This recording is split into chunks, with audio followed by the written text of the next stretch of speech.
Good evening and welcome to the July 8th, 2019 Board of Selectmen meeting. We'll begin with the signing of the warrant. So moved. I would second that, Mr. Chairman. All right, I'll also approve. That's unanimous. Next, approval of the June 17th meeting minutes. Motion to accept. And I would second that as well, Mr. Chairman. I'll also accept and agree, so that's unanimous. Next, we have the June 13th and June 17th executive session meeting minutes. And I'll just, let me add that if you want to, if the members want to take them separately or combined, it's entirely up to you. If there's any changes, we'll ask that they go to executive session to make the changes. I'll make a motion to accept the minutes of executive session for both June 13th and June 17th. And I would second that as well, Mr. I would also vote in favor. That's unanimous. Okay, next we have the invitation to speak, and we have Carol Hiller, who's here this evening, who's already approached the board and explained the topic she'd like to discuss, so I'll give it to you, Mrs. Hiller. Thank you. Am I close enough to the mic? I think you are. Right there is good. Thank you. I reside, I'm Carol Hiller, 6 Prairie Street, Milford. I frequently walk up to the plaza, the Quarry Plaza Shopping Center, and over the summertime it becomes very difficult for me, but also for other pedestrians walking, as the vegetation overgrows all the sidewalk, and you have to go down into the actual street on Route 16. Over the years, I have called every year when I have seen this happen, and the Highway Department has finally come and done it. Whether it's their responsibility or not, I don't know. There are 2 landowners there that probably shouldn't have this happening. What I want to do is have somebody own it. I don't want to be the one responsible for calling every July. Last year, I waited to August just to see if somebody would come and do it, but they didn't. I had to call again.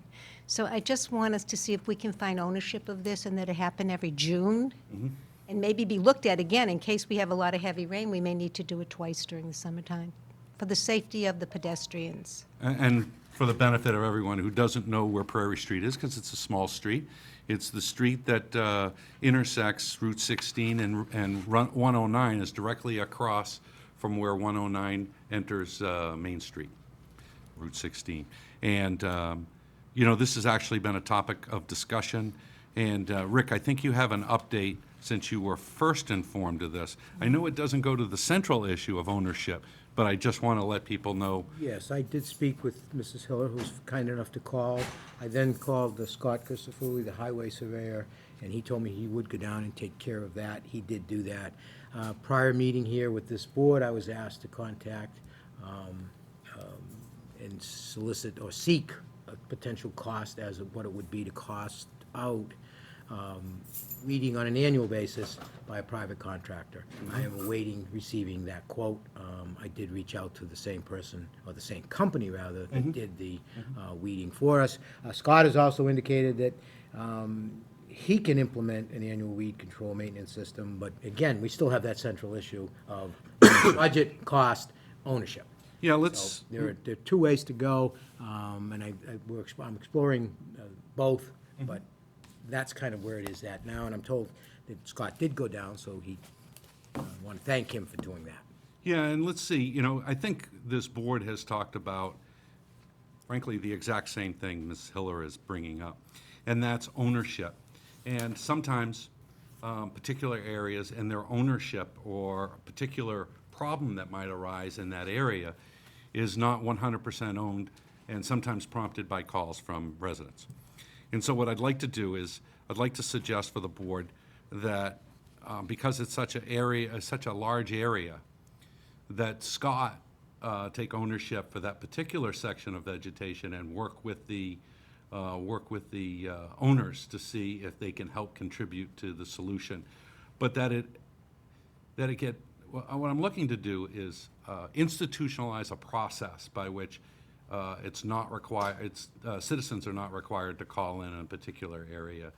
Because when citizens are required as a result of vegetation, and frankly, open lots, not abandoned lots, but they're open lots, and some of it is owned by Quarry Square, that maybe ownership can be established by Scott, and that we get correspondence from Scott letting us know what the long-term solution and ownership is. Does that work for the rest of the members of the board? The only thing that I ask on top of that, first of all, yes, the only thing I would like to see additionally is both Fafford and the other two landowners that abut Corey Square be notified as well, that, you know, they're not abandoned, but they need to be maintained. Yeah, my suggestion is actually Scott meet with them. Okay. Okay.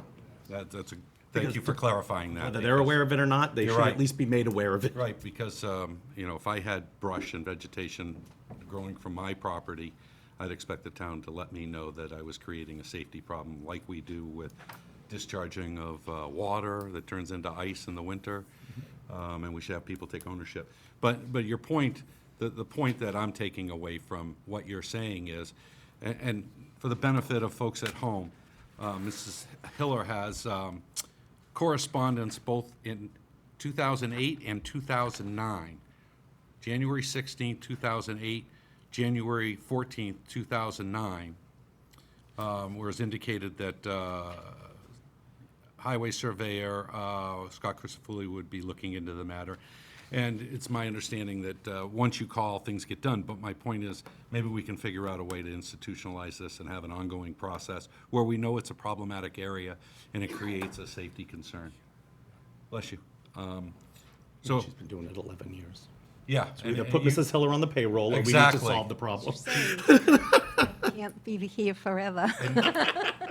Well, what happens to you too is, and we're all guilty of it, when you drive by there every single day and it slowly but surely starts to grow, you know, it not only is an eyesore, you get used to it. And to your point, you know, Carol, we need to get a program together that starts in June so that, you know, in the middle of the summer, the sidewalk is very passable as people are walking on it.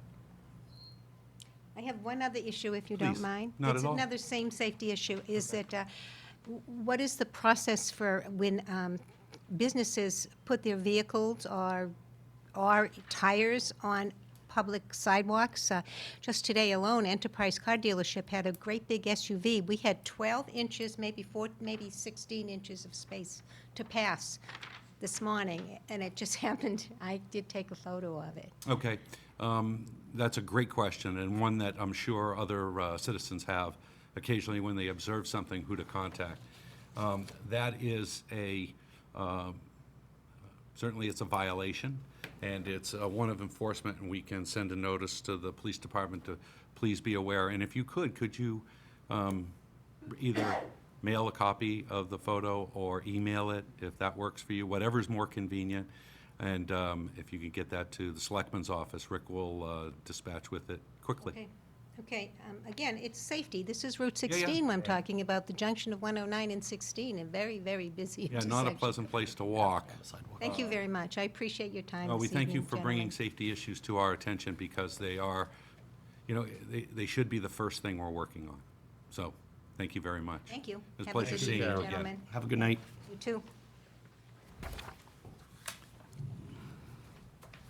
Okay. Is there anybody else would like to speak to the board, an invitation to speak? I don't see anyone, so with that, we'll go to public hearings. And the first public hearing we have scheduled is with Mass Electric / Verizon on a joint pole location on West Fountain Street. Dana?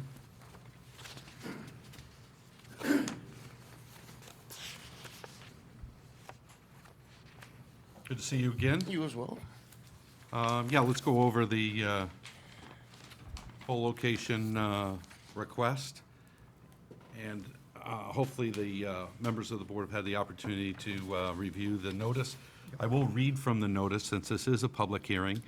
And it says, notice is hereby given that the Board of Selectmen has received the following petition, Plan Number 26042825, received from Massachusetts Electric Company and Verizon New England, Inc.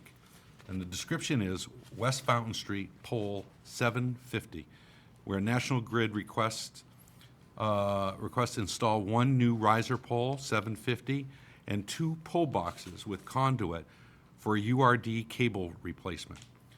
Also for permission to lay and maintain underground lateral cables and wires in the above intersecting public ways for purposes of making connections with such poles and buildings as each of said petitioners may desire for distributing purposes.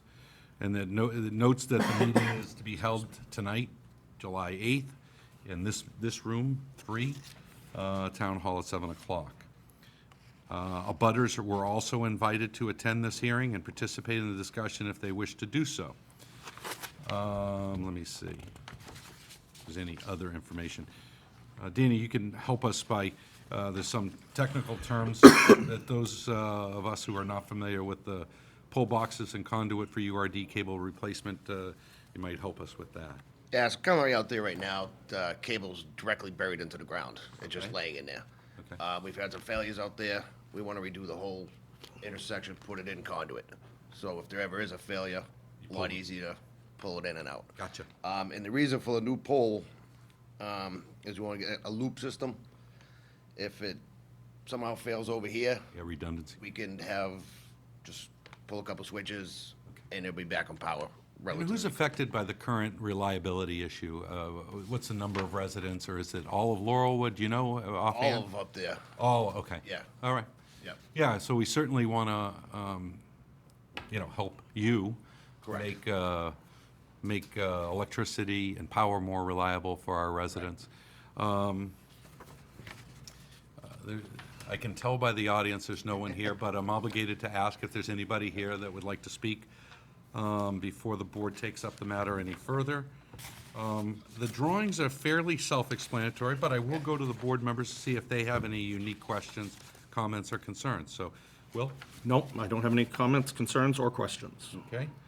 Mike? Neither way, Mr. Chairman. It's very, very self-explanatory and necessary to do.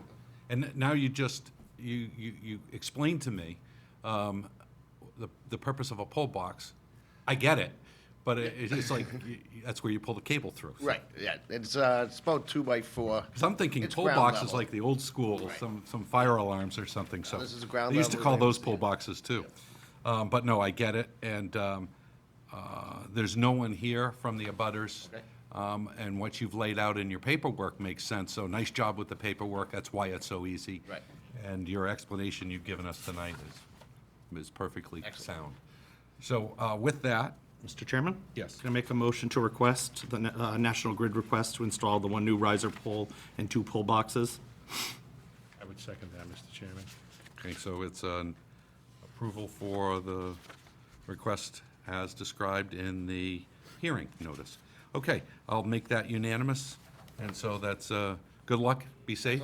Thank you, guys. All right. Have a good night, Dana. Take care, Dana, good seeing you again. Okay, next we have Papagenos, Inc., transfer of common vitular and automatic amusement license. Is anybody here from the petitioner for this public hearing? Rick, We were notified. It is simply a transfer with pretty much a name change. It's going from Papagenos, Inc. to New England Authentic Eats, LLC, DBA Papagenos D'Angelo. okay, and they, if I recall, Papagenos used to have a liquor license, at least beer and wine. I know I'm dating myself, but do they, you know if they? No, this is a common vitular, Right. without It's the common- liquor. There's no Yeah, correct. liquor-involved sales here. Correct. Okay. Yeah, I would generally agree with you, Rick. We can, The risk, the benefit of the public, the risk the petitioner runs in not showing up, even though their paperwork could be abundantly clear, is if a neighbor or anybody had any questions in a public hearing, it would stop the process, and we would request that the petitioner be present. They had the opportunity to be present, and I don't want to penalize them for not being present, because it's not an absolute requirement. So I'm going to go to the members of the board, see if they have any questions. I do want to read from the department head review form. There have been no violations. It's an accessible building. That came from the building commissioner. Town planner, no change in actual use. Doesn't appear to be any outstanding taxes, liens.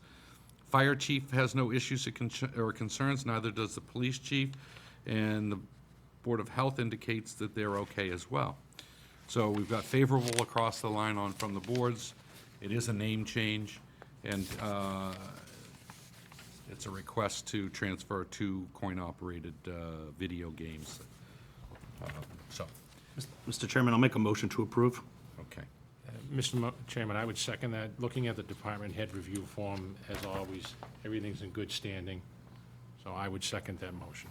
Yeah, and I'm going to make it unanimous, but before I do, I'll just caution anybody who applies to the Board of Selectmen for a public hearing that they ought to be present in the event that, because it's a public hearing, somebody could ask questions, and we wouldn't obviously be able to answer that. But not hearing or seeing anybody present, the room only has 3 people in it. I'll make that unanimous. So that's a vote. Next, we have town engineer as part of our scheduled appointments. I want to introduce this topic briefly. As town engineer and town administrator know very well, and the members of the board know, the board has made this a high priority, and that is specifically the entrance into Stop and Shop.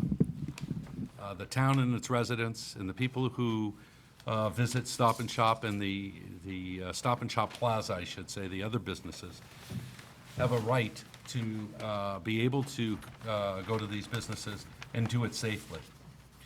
What we're specifically asking for, and working with the town engineer and the Department of Transportation and the owner of the Stop and Shop Plaza, is a means by which to give a dedicated left turn.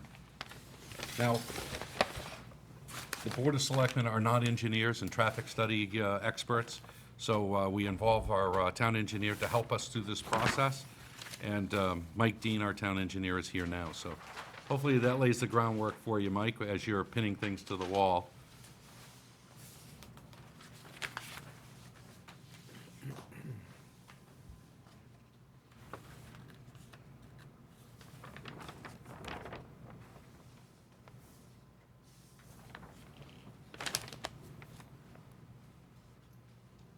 And Mike, thanks for being here on the topic. My pleasure. Clearly, there's a safety issue that we've got to address. Just some handouts that are up on the wall. I think do we Yeah, not? these are sort of Smaller, largest. just not E-size drawings, right? Yeah. Thanks, Mike.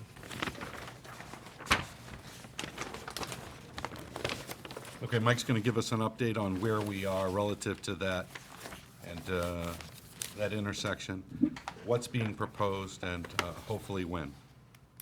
Okay, so as you had just mentioned, this is an update for the advanced green light at the intersection of Route 109 and Beaver Street. So I put these plans up here. They're this way just because they're, the way the north arrow is oriented, the way they're drawn, Yeah. they're not If you could- consistent, so, If you could, for the folks at home, if you could give the landmarks, you've noted them in the red, so. yeah.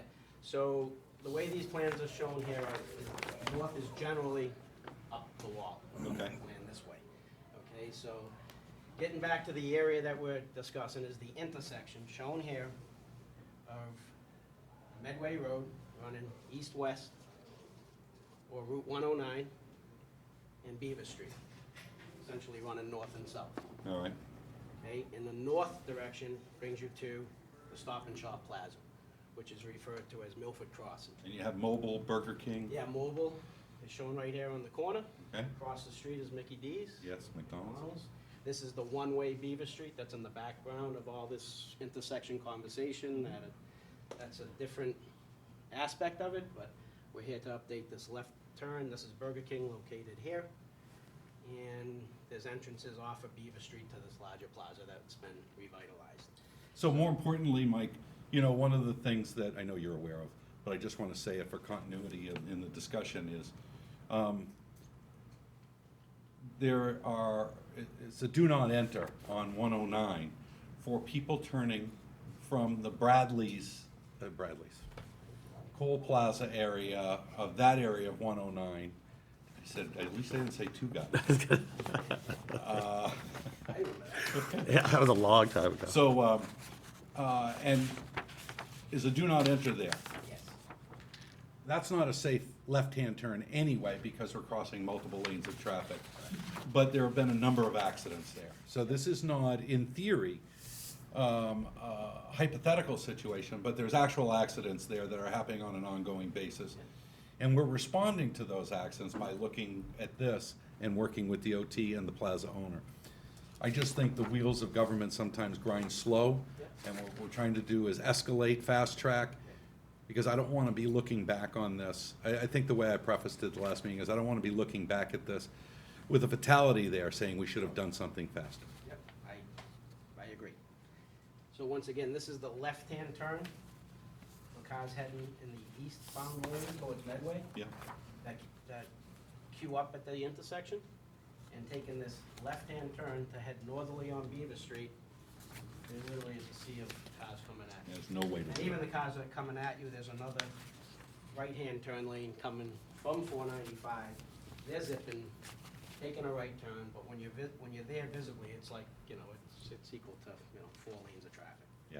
And we've all been there, we've done it, and you kind of zip across there when you think you can make it. All right? So that's the area that we're talking about with the left-hand turn. I can go through kind of some rough timelines that we've been dealing with these plans. Back in early, let's see. Can we look at it going forward? Just, Yeah. Okay, so you don't want to hear all that, that's fine with me. Yeah, So I we just started make it back in easy on you. 2018, we've worked with the developer. They brought forward this idea here first. And so I'll just jump back to this plan. please. This really is not about the left-hand turn and the advanced green. So what the advanced green does is obviously lets these cars queue out 8 to 9 seconds. We have that approval from MassDOT. MassDOT was involved from all the cars coming from 495. If we're allowed to delay the red, advanced green or delay red is essentially the same. It gives the By left-hand 10 people seconds. dedicated. Yeah, by Time. 10 seconds, MassDOT is okay. They Okay. don't think that's going to impact the cars coming from 495 or the And other. one would think that's the relatively less expensive option here. I don't know, correct me Yeah. if I'm wrong. Yes, I mean, initially I was thinking that maybe just changing that green light by 9 or 10 seconds, but that's not really the approach, because now you're almost giving a false sense of security to people, that now they have a green light, and if it's not signalized properly with signage and arrows, like a left turn arrow to a yellow arrow. Yes. If you don't have that, you're coming in, you see the green, now you just go. Gotcha. And now, that's almost a false sense of security. These people they head right at you, just And like it- they do now. But so, that's why I didn't wanna also just have the rephasing done and then create another problem. Agreed. And that was confirmed actually today from the consultant that works with the police department. Oh, police department. Yes. So initially, early 2018, this plan for orientation, this is actually a divide, this dark line here. So there's 2 plan views here. This is a match line that starts down here. So getting back to the intersection that we were talking about, this is the intersection where the advanced green would be. North, straight up the page, Mobile, Mickey D's, One-Way Beaver, Burger King. This is the plaza right here. What the proponent, RD Management, wants to do is left turn lanes into the 2 entrances into their revitalized shopping center. And when they brought that forward, I said, okay, well, that makes sense, but let's start talking about this intersection. Because if the advanced green does help here, and it should, hopefully the people that are taking the left into that driveway back in this location, they say, well, I actually have a viable, And it's not mutually exclusive. You No, could- they're not. You could No. phase it. yeah. I agree with you. So hopefully that helps back here. I agree with We'll you. see. So, so this is the other aspect of the project that's going on with RD Management, is, once again, this is the intersection, so they wanna come down here, widen the road slightly onto their property, Mm-hmm. create a left turn, this is Starbucks right here, Mhm. so a left turn into there, creating a left turn into, I think this is the, La Quinta Hotel. Yeah. Match line starts here, you continue down. Now this is, I think what was thought as the main entrance, or the larger entrance, right into Stop and Shop. That creates a turn pocket, okay? So then once they brought that forward, started working with them to get this resolved. Okay. And they've sent emails back. RD Management, Alfred Rossi, he says that he's planning on constructing that intersection along with those turn pockets. So it's been a while, but it looks like, you know, the town's going to be saving some money to get that left turn lane. Okay, so now the question is, I appreciate the landowner stepping up. A lot of this issue is a result of the subscription of patrons to the businesses there. That's an inherently good thing. We want them to remain viable businesses. So for me, it's a question of when. Yeah. So I don't want other plans to inhibit that dedicated left turn lane. I'm just speaking personally. The other members of the board will let you know how they feel. But when? Yeah, so also through the process, everything has been merged with that other project, the one-way, that converting one-way to Beaver Street. That's all been blended, vetted, revisions back and forth, so that's obviously a good thing. That intersection will be redone in 2 or 3 years, or if that ever does happen, the one-way to two-way. But when Al Rossi sent an email to me today saying that his intent is to have it done this construction season, which is typically by winter. Yeah, can you, so I'm gonna speak for myself. Sure. Can you ask him to refine when? Yes. Because I don't want to be a victim of hope. What I'd like to be is, I'd like to have a schedule in front of me that shows what the steps are to get there and when his scheduled date is. Yeah. And so this construction season is, it's nice to hear, Yeah. but now we would like to see the actual plan. Yeah. Not a plan to plan, Yes. but an actual plan. The plan Yes. with a date. Yeah.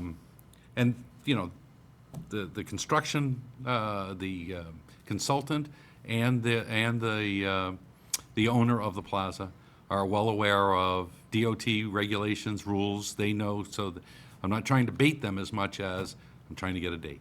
Yeah, absolutely. So we now know the what. We know it's this construction season, so we kind of have the when, and Mike's going to get us more information on the when. I apologize for taking up so much time. I'll go to the members of the board.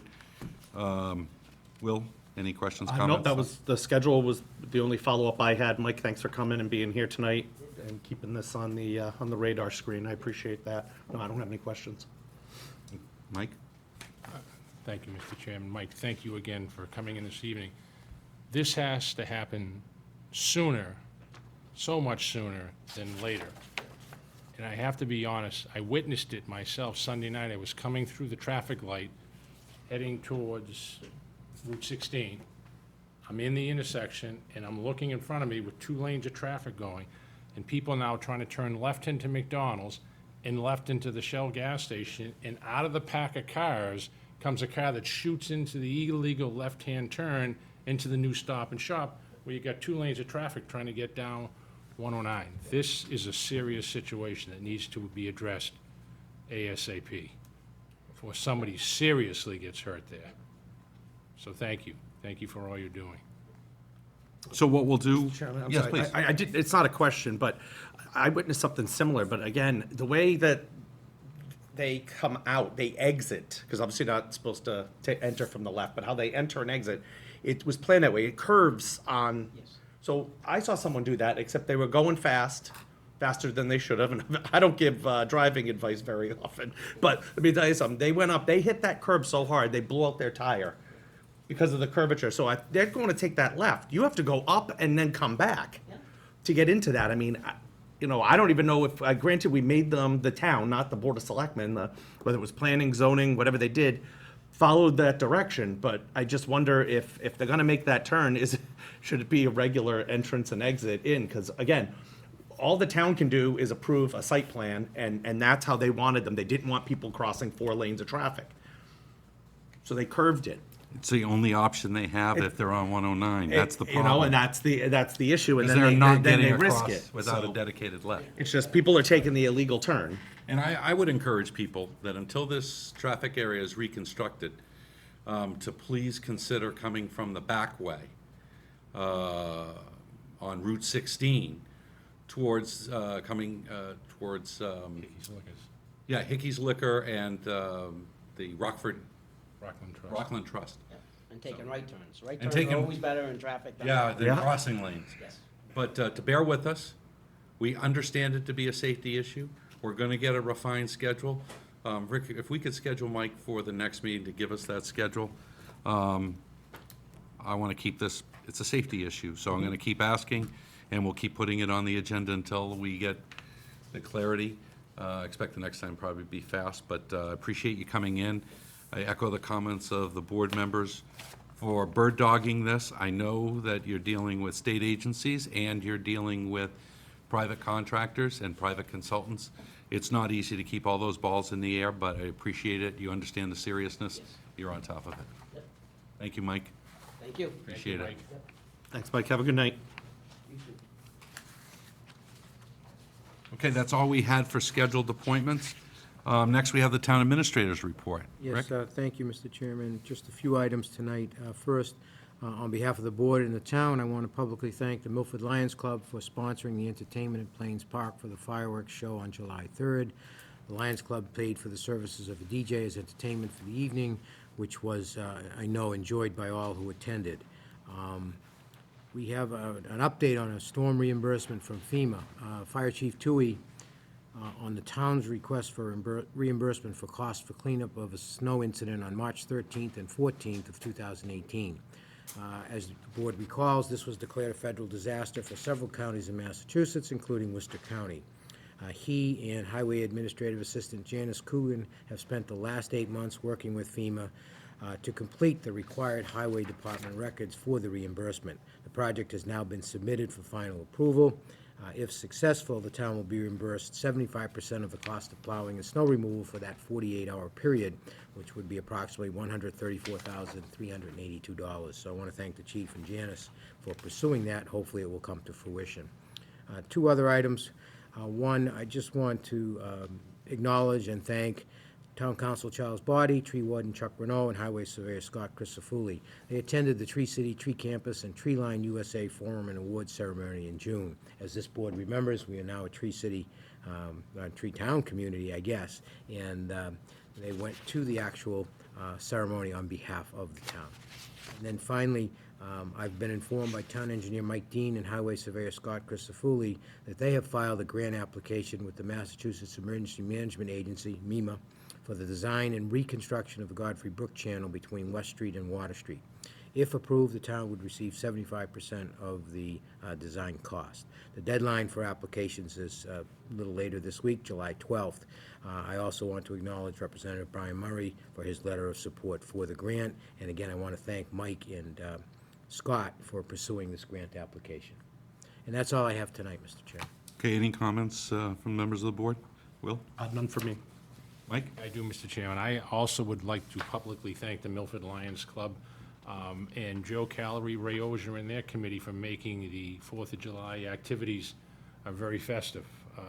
The fireworks display was outstanding. The Milford Lions Club did a phenomenal job working that event. And then the parade was very well attended, very well organized. And again, I just want to say thank you personally to the Milford Lions Club, Joe Calery, Ray Ozier, and their committee for putting and making the 4th of July celebration in Milford very unique. Yes, thank you. I agree with you. Anything related to the town administrator's report regarding snow and ice, Tree City, or the MEMA grant? No, I'm sorry. No. Okay. Rick, on that Godfrey Brook, Yep.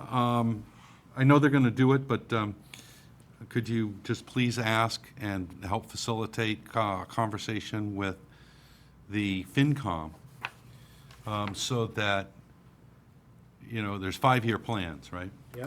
And these processes usually take a while. But because we're submitting a grant application, my suggestion is whatever our burden is, you know, what is it, 25%? Correct. On the 25%, we should be prepared in a 5-year plan, especially, because otherwise we could be approved for the grant and have to bump everybody out of the way.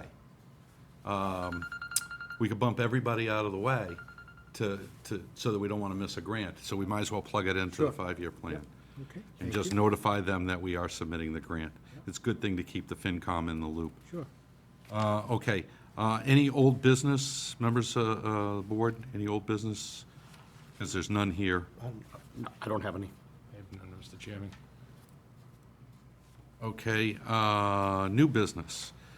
We have the Fourth of July Parade acceptance of gifts, and they total, let me just make sure I have this right, $1,131, and they are $50 from Johanna and Joshua Zickerman, $250 from the tradesman, $100 from Gales Hair Care Center, $200 from Alfonso Real Estate, and weight, $20. Is there a Motion to accept? I think, Mr. Chairman, if I may, I don't mean, there was also one, I think, I hope it's in your packet, from Milford Power LLC. Yeah, I'm sorry. For $1,000, so I just want, Yeah, you're right. I went to the list that was provided, and I didn't go to the individual ones. Thank you. I'd be remiss if I didn't indicate that Milford Power LLC also provided $1,000, the largest contribution of the bunch. So, So are we accepting a total of 2131? yeah, Rick, I'm just, Because the list says cash 1131, the math's not working now. the checks are 620, and then we have a $1,000 check. yeah, I'll have to double check that. Well, let's do this. It does not add up. I'll go ahead and take a motion I'll make a motion to accept the gifts as presented. Yes, okay.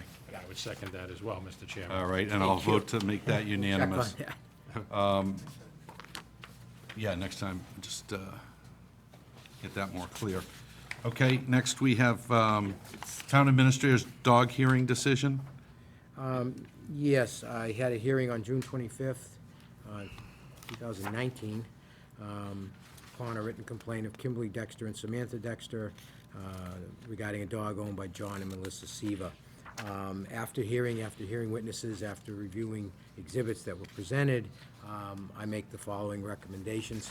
The dog Caesar, which is owned by the Seavers, shall be confined to the premises of John and Melissa Seaver, either securely confined indoors or outdoors in a securely enclosed fenced-in area.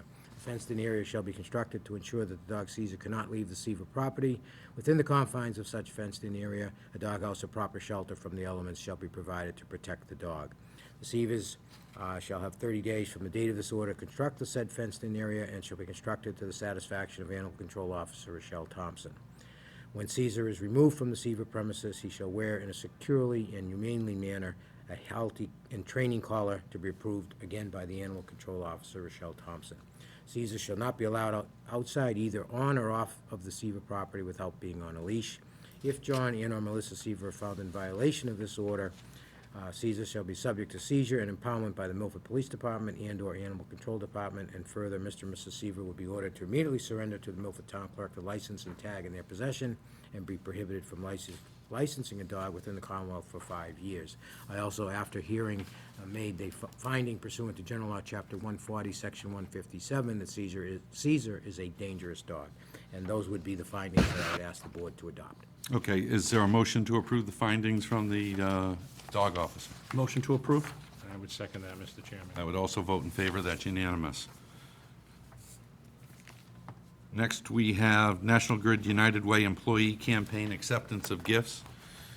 And it is a letter to the board, to the town, indicating National Grid's United Way Employee Campaign allows employees to pledge through payroll deduction to the organization of their choice. Please accept the enclosed check for $1,120, which is the final payment of employee pledges made in 2018. Please find attached names of the employees who contributed to your organization. And I'll name those. Well, Christian Alves, Joseph Arcudi, and Joseph Berry. Christian Alves, the amount of $260 payroll deduction. Joseph Arcudi, $260 payroll deduction, and Joseph Berry, $600. And we appreciate that and thank you. And I know it was customary, a letter will go out It just requires that the board vote to approve this donation. I'll make a motion to accept the contributions from National Grid United Way. And I would second that, Mr. Chairman. I would also vote in favor. That's unanimous. And we thank those individuals, and we'll be letting them know. Town administrator is going to bring up and discuss appointment of deputy tax collector. Yes, that position was vacant by way of a retirement. It's a union position. It's under the Clerical Employees Mace Union. It was advertised in accordance with the union protocol. Ms. Jennifer Brown, who's currently the administrative specialist in that department, has applied for the position, and she is the recommended candidate.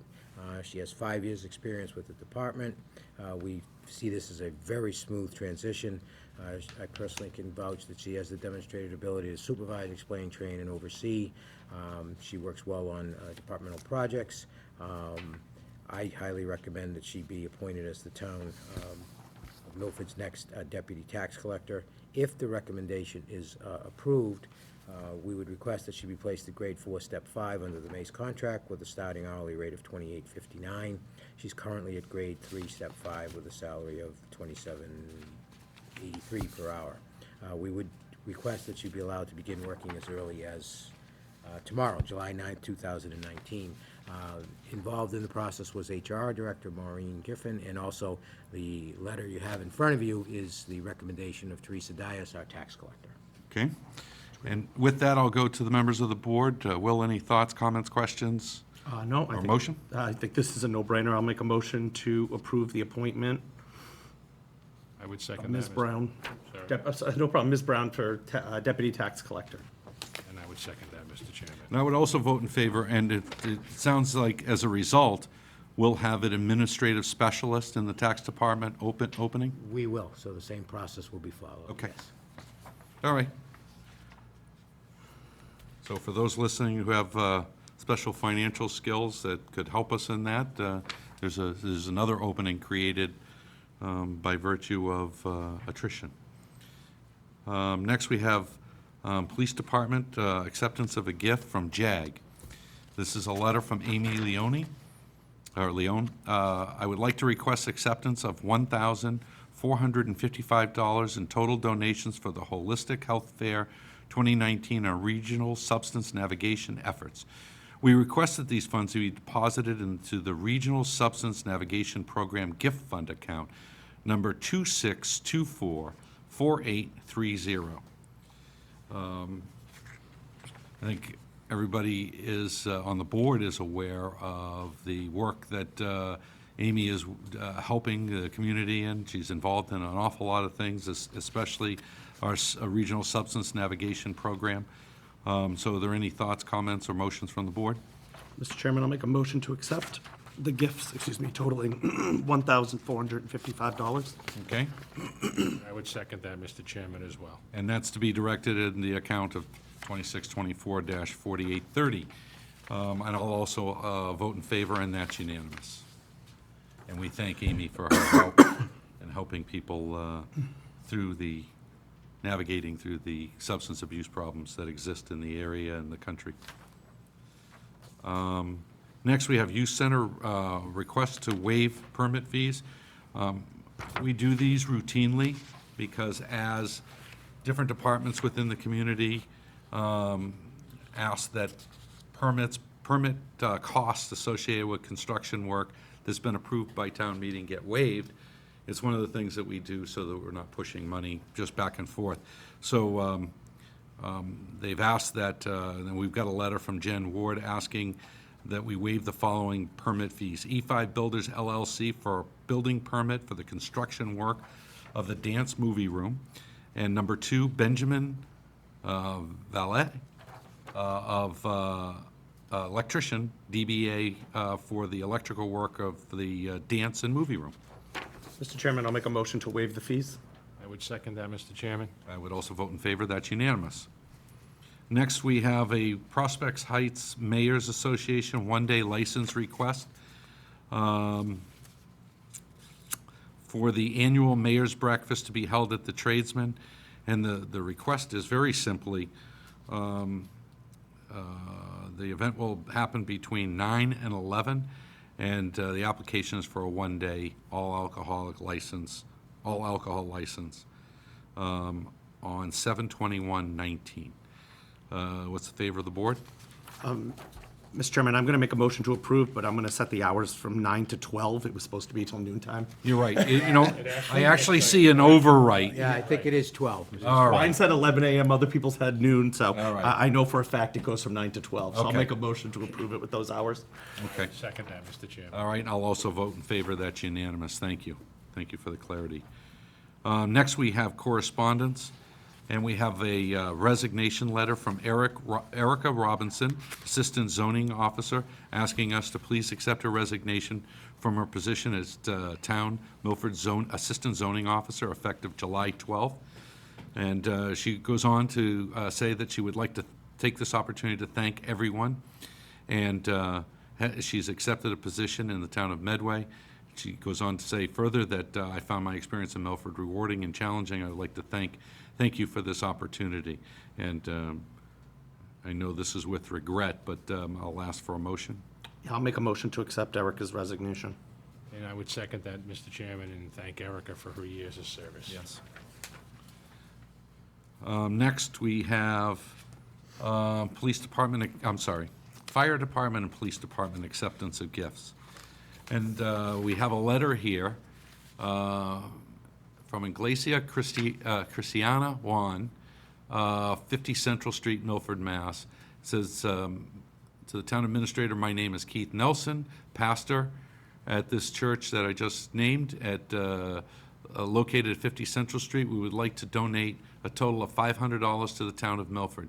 $250 of the dollars to the fire department, and $250 to the police department. Please accept this donation from our church to this wonderful town. Thank you kindly, and God bless you. And that's from Reverend Keith Nelson. Make a motion to accept? I would second that, Mr. Chairman, as well. I would also vote in favor. I'll go to the members of the board. Any correspondence? I don't have any, thank you. I have none, Mr. Chairman, this Okay. evening.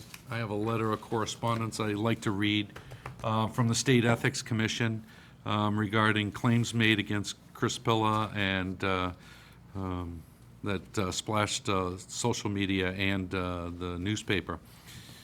It's a response again from the State Ethics Commission. It says, "Dear Mr. Pilla, as you know, we recently discussed with you allegations suggested that you were in violation of Mass General Law 268, the conflict of interest law, by allegedly using town treasurer position to interfere with citizen signatures, a dry petition for the recall of a selectman who serves the board, which is your appointing authority. Based on our interview with you and on any necessary based on our interview with you and on any necessary additional investigation, we are satisfied this matter does not require further action on our part." And this is Scott Cole, Special Investigator for the State Ethics Commission. And I read it because the claims made against the town by individuals running that recall election were serious in nature and were appropriately reviewed by the State Ethics Commission, and there was no finding on their part, as expected, by me anyway. Sometimes folks want to throw things against the wall and see if something will stick, and while I appreciate that, it does sometimes tend to, claims tend to tarnish individuals, and I just want to make sure that the State Ethics Commission response is as public as the claims made in the local media and on Facebook. That's all I have for correspondence. Next, we have executive session. So what I'll do is I'll ask the board to vote to go into executive session to discuss the town's opioid litigation update with town council, and to have a discussion regarding fire department collective bargaining. So moved, Mr. Chairman? I would second that, Mr. Chairman. I would also vote in favor. Now I'd like to go to a roll call vote. Aye. Aye. Aye. 3 members voting unanimously. We'll be going into executive session for the topics I outlined, and the board will not be returning to open session. Thank you, everyone, and good evening.